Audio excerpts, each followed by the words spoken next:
Satu saja yang kurang, kau tidak bisa keluar dari pagar ini. Kau mau sholat boleh, kau mau puasa boleh, kau mau tahajud boleh, kau mau ngaji boleh, kau mau apa makan gratis. Ayo, turun nih. Apalagi bos, kecuali kau masuk penjara dicabut telingamu satu, itu kau mikir. Kecuali kau masuk penjara dicabut matamu dua, itu kau mikir. Kau masuk penjara di sini sama kau masuk, sama kau keluar. Yang rugi kalau kau masuk di sini 15 tahun tidak ada perubahan ibadah yang kau lakukan. Itu rugi kamu. Kau kira saya yang di luar lebih mulia daripada kalian? Belum tentu. Biar dia di luar, tapi dia ngegar narkoba, banyak duitnya, banyak rumahnya, bagus mobilnya, tapi tetap ngedar. Kalian yang di luar lebih hina daripada mereka di dalam.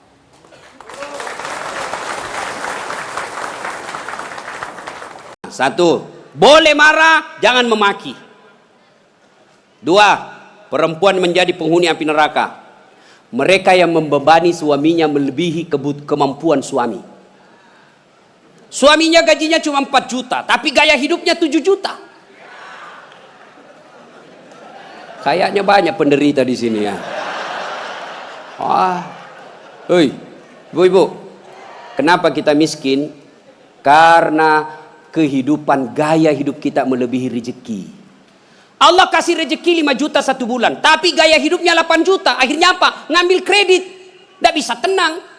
Coba kalau gaji kita 5 juta, gaya hidup kita 3 juta, insya Allah tenang perasaan. Kita miskin karena melebihi kemampuan kita. Maka suami kalau rezekinya 3 juta, jangan kau bebani. Ini kan tidak dibebani suaminya. Datanglah itu tukang kredit mobil. Bu, kalau ada mobil bu, tenang ibu. Ibu sudah tidak kehujanan. Pulang kampung nanti, ibu enak lagi. Satu keluarga, nggak perlu lagi naik PT-PT. Enak kan? Ini namanya penjual mobil, semua enak dia cerita. Dia tidak cerita bagaimana kalau kempes banyak. Bagaimana kalau mogok mobilnya. Nggak dia cerita itu. Akhirnya apa? Usullah kepada suaminya, bang, masukin aja deh sertifikat rumah supaya kita bisa mobil. Akhirnya apa? Bulan pertama masih bisa dibayar cicilannya. Bulan kedua tidak bisa. Bulan ketiga 4 tidak bisa. Akhirnya apa? Diambil mobilnya. Sudah diambil mobilnya, diambil pula sertifikat rumahnya digadai. Mengamulah gara-gara kau yang tidak bersyukur ini. Maka jangan melebihi kemampuan suami. Ibu-ibu punya siku? Punya? Hoi. Punya siku? Coba gigit sikunya bu. Coba. Kalau ada yang bisa gigit sikunya, saya kasih hadiah. Coba, mana bisa? Itulah orang yang memaksakan suaminya melebihi kemampuannya. Dan ya, ada lagi kejadian ini waktu saya kuliah KKN. Belum jadi ustadz saya waktu itu. Ada kawan saya dia pakai baju gamis. Wah, saya bilang pasti anak pesantren. Jadilah imam dia. Saya di belakang 2 anak fakultas sastra. Begitu dia baca Al-Fatihah masih aman. Dia baca Al-Kafirun dalam hatiku, cari penyakit ini orang ini. Benar, dia baca tidak mau sampai. Wala antum abiduna ma a'bud wala ana abidu ma abattum wala antum abiduna ma a'bud wala ana abidu ma wala antum tak putar. Temanku jengkel ini ada sastra. Kenapa itu tak putar-putar? Lah sudah ini juga saya pikir. Kacau soalnya. Makanya kalau imam salah, kacau jamaah kita. Makanya hati-hati milih imam. Kata Nabi, milih imam itu tidak boleh sembarang. Jamaah makmum boleh, mulai dari orang waras sampai orang gila boleh jadi makmum. Mulai dari orang belum balik sampai dewasa boleh jadi makmum. Tapi imam tidak boleh. Kenapa? Salah imam, salah kalian jamaah. 2020 Tanah Bumbu akan milih imam. Bupati, salah milih imam, salah kalian, menderita kalian di kabupaten ini. Maka hati-hati milih imam. Pun kita jadi makmum juga tidak boleh sembarang, harus ada etikanya. Jadi makmum kata Nabi, kalau kau ke masjid sikat gigi dulu, terutama kalau subuh. Bayangkan kalau kita tidak sholat, tidak sikat gigi, tidur semalaman, orang di samping kita balik kanan, kita balik kiri menguap, sampai meninggal dia ingatnya itu, busuk mulutnya itu. Sunnah sikat gigi. Apalagi kalau kau jadi makmum, jangan kau merasa kaulah yang paling soleh dalam masjid itu. Ada juga orang takbir itu kayak mau dia gigit, kita punya telinga. Cool man. Baca Al-Fatihah kayak dia ada di telinga sampingnya. Abdul Malik. Ya, pada cengi capuk. Hanya ganggu ki. Ada lagi apa? Itu kaki. Kaki juga itu kadang-kala mengganggu. Kita kasih pindah, dia kasih pindah lagi kakinya. Kasih pindah, dia kasih pindah lagi. Saya jengkel, saya injak. Selesai salat, Ustaz, kenapa kau ganggu saya? Makanya adik-adik, kalau mau saya tanya, kenapa kau kasih pindah-pindah kakimu? Kau ganggu saya? Dia bilang supaya rapat saf. Bos, sini. Kalau mau rapat safmu bukan jari-jari kaki yang kau tempel. Tapi apa? Bahumu atau siku. Kalau siku rapat, pasti saf rapat. Tidak ada orang sholat begini. Tapi kalau kakimu rapat, safmu longgar. Ya. Ada lagi selesai sholat yang paling menjengkelkan itu. Selesai sholat dia ambil saf paling depan, belakangnya imam. Begitu assalamualaikum, assalamualaikum, langsung lompat. Mau lihat. Bukan cuma di dunia, di akhirat juga ibu ditanggung. Beda kami laki-laki dengan perempuan. Laki-laki meskipun dia ketua majelis ulama, dia penghafal Quran, dia mubalik kondang, tapi istrinya tidak pakai jilbab, istrinya tidak sholat, istrinya tidak puasa Ramadan. Demi Allah, qu anfusakum wa ahlikum nar. Ini suami seperti ini, suaminya dulu masuk neraka, baru istrinya di depan, di belakang. Makanya ibu ditanggung dunia akhirat. Beda perempuan, meskipun suaminya pesina, suaminya tukang tipu, suaminya koruptor, suaminya tidak sholat, suaminya tidak puasa, tapi istrinya istri yang soleha, dia taat kepada perintah Allah, dia patuhi perintah-perintah suaminya. Kata Nabi, tadkhulul jannati bisalam. Ibu, 7 pintu surga, kau pilih mana kau mau masuki. Itu enaknya jadi perempuan, maka jangan suka marah-marah. Hancur kau ibu malam ini. Si mau siapa suruh kau undang saya. Pada zaman Nabi tidak ada celana panjang. Beliau jalan tersingkap roknya, gamisnya kelihatan betis. Bagaimana reaksi Nabi kelihatan betisnya? Bagaimana reaksi Nabi? Merah muka dan telinganya, malu dilihat betisnya. Remaja, lelaki, malu kelihatan betisnya. Bagaimana kita sekarang? Wih, ngeri, ngeri Pak. Bukan lagi bukan ditiup angin, sengaja dia buka. Coba lihat pakaian anak gadis sekarang, bingung saya lihat Pak. Saya pergi ke Plaza Indonesia, tipis, kainnya kecil, mahal. Tipis, kainnya pun sedikit, mahal betul. Yang tebal kainnya, panjang pula, murah. Tapi mana dia pakai, dia beli anak-anak gadis kita? Yang tipis, transparan, menderita kita. Coba lihat ini, rasa malu sudah mulai hilang. Zaman kita dulu, waktu saya masih sekolah kecil-kecil di kampung, ada cewek yang lewat, orang berkata, siapa anak itu? Wih, pemalu betul. Kenapa? Kan dulu belum ada jilbab. Kenapa? Wih, 2 sarung. Sarung di atas, sarung di bawah. Mukanya aja yang kelihatan. Dan saya masih ingat waktu saya sekolah, itu teman-teman perempuan kan belum pakai jilbab.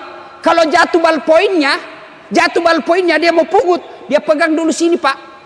Dia pegang sini, baru dia pegang sini, baru dia tunduk.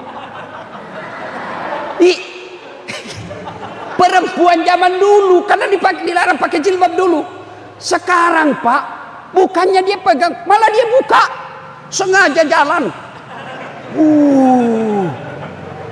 Jangan ketawa cewek.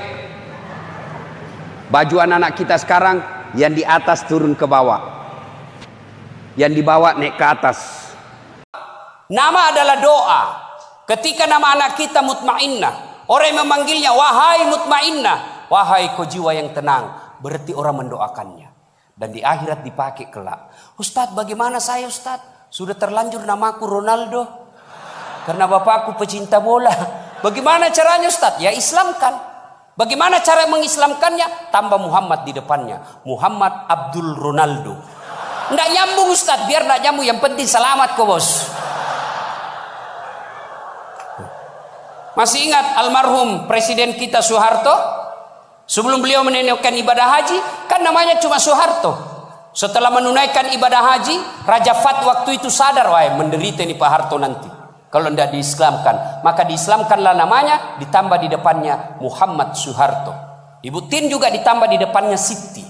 Maka ibu-ibu yang sudah terlanjur namanya islamkan, harus rubah KTP tidak. Yang penting misal ulang tahun. Saudara-saudara sekalian, hari ini nama saya islamkan. Yang tadinya Desi Ratnasari, saya menambah di depannya Siti Desi Ratnasari. Yang ketawa serius orang ini. Coba, yang namanya halus berbicara sudah mulai hilang di tengah-tengah kita. Budaya sifat lebih mulai hilang. Ini terutamanya buat anak-anak kita. Anak-anak kita sekarang Pak, makin tinggi sekolahnya, makin tinggi kurang ajarnya. Cerdas. Itu anak-anak sekarang Pak, pintar-pintar. Biasa saya heran kan lihat. Saya mau WhatsApp, pegang HP. Sudah 2 jariku masih salah-salah ketik. Ini anak-anak sekarang Pak, dia sambil naik motor, meng-SMS 1 jari. Masih lancar. Pintarnya itu anak-anak sekarang. Pintar anak-anak kita sekarang Pak. 1 kurangnya. Apa? Kurang ajar. Anak-anak kita sekarang. Tidak ada lagi tata krama sama orang tuanya. Mau keluar rumah tidak ada lagi pamit sama orang tuanya. Mau pergi tidak ada lagi tahu cium-cium tangan sama orang tuanya. Kenapa begini anak-anak kita? Sepenuhnya salah anak? Tidak. Salah satu di antaranya penyebabnya orang tua gagal mendidik anaknya. Saya masih ingat dulu waktu saya kecil. Dulu waktu saya kecil Pak, waktu saya kecil, mamaku kalau nasuruh Kak, ladase. Karena namaku dulu di kampung Ladase Pak. Di sini gitu Dasat. Naik pajung pandang itu Dasat namaku Pak. Kalau di kampung Ladase. Woi Ladase, lo yolok kolmu, bali boleh. Piko dulu tetangga nak, pinjam ko pancinya. Itu ibuku ajari Kak. Duduk ko dulu, baru ko bicara. Jangan ko bicara sambil berdiri. Tuh orang tua dulu diajari anaknya begitu. Cara duduk pun kita diajari. Begini caramu duduk nak. Sudah itu baru bilang ko tabe puang. Indrengim dok ku pancita. Duduk baik-baik baru ko ngomong. Tidak cukup sampai di situ Pak. Ibu saya selesai dia suruh begitu, dia cek and recheck. Ketemu sama tetangga, dia tanya itu tetangga, maga-maga mau nak Ladase, bagaimana dia bicaranya? Baik Ji. Malah di ibu-ibu yang tanya, Ustadz bolehkah orang sholat itu tidak pakai BH? Kenapa bisa ibu? Panas ibu Ustadz, tidak ada AC, tidak ada kipas angin, kita baru pulang pasar. Boleh, tapi apa itu beradab? Ibu-ibu pergi ketemu gubernur tapi tidak pakai BH, boleh kan? Tidak Pak Gubernur. Mohon maaf ini Pak Gubernur. Coba. Ya. Saya sholat Ustadz, betul kok sholat tapi main-main. Allah. Wa kana wal ya kunastai. Ini serang. Siapa ngajar sholat begitu bos? Ada juga orang sholat kayak ditiup angin. Ada lebih parah Allah.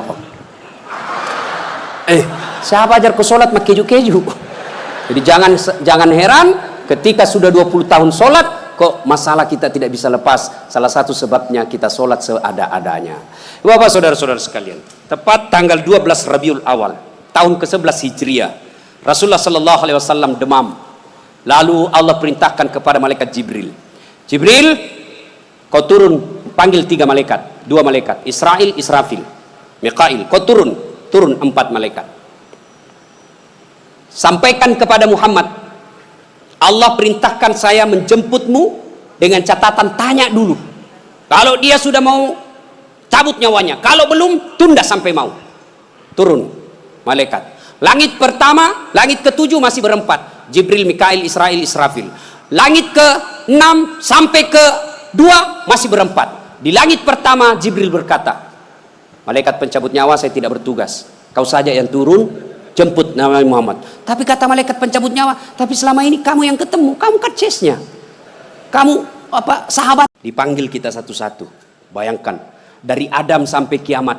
Kumpul berapa triliun manusia. Dipanggillah kita satu-satu. Siapa dulu yang dipanggil?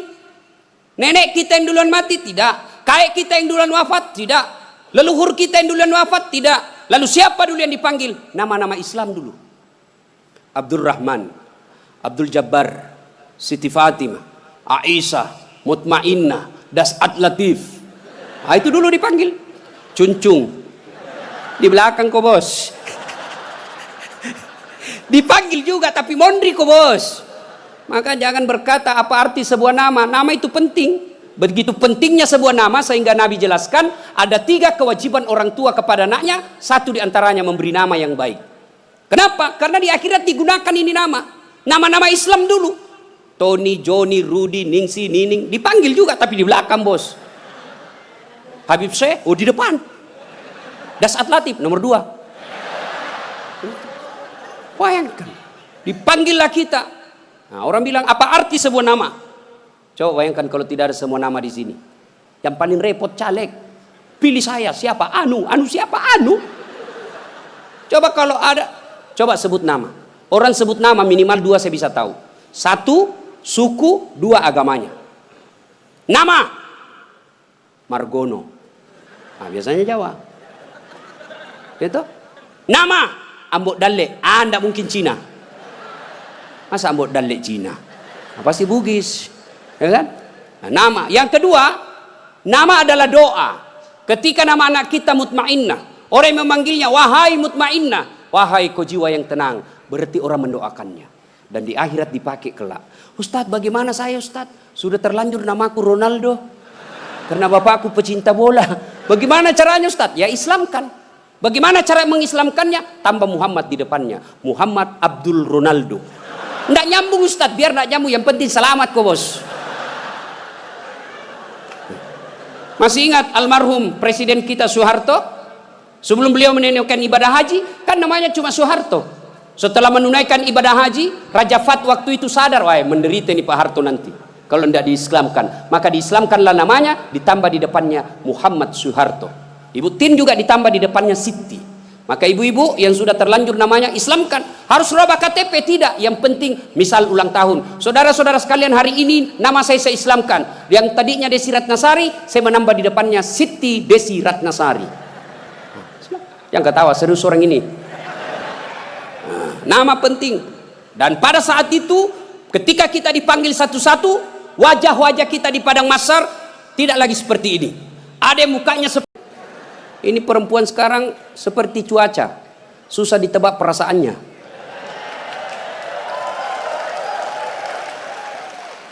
Dia kira enak laki-laki. Ibu, dengar ibu. Hui, ibu, bu, ada 4 perempuan yang menjadi penghuni api neraka. Dengar ini. Terancam ibu-ibu. 1, kata Nabi, mereka yang selalu bicara kasar sama suaminya. Apa kau anak muda, ada istrimu? Boleh marah sama suami bu, boleh. Marah manusiawi, tapi jangan memaki. Ini kalau marah, la haula wala quwwata illa billah, keluar semua kebun binatang di mulutnya.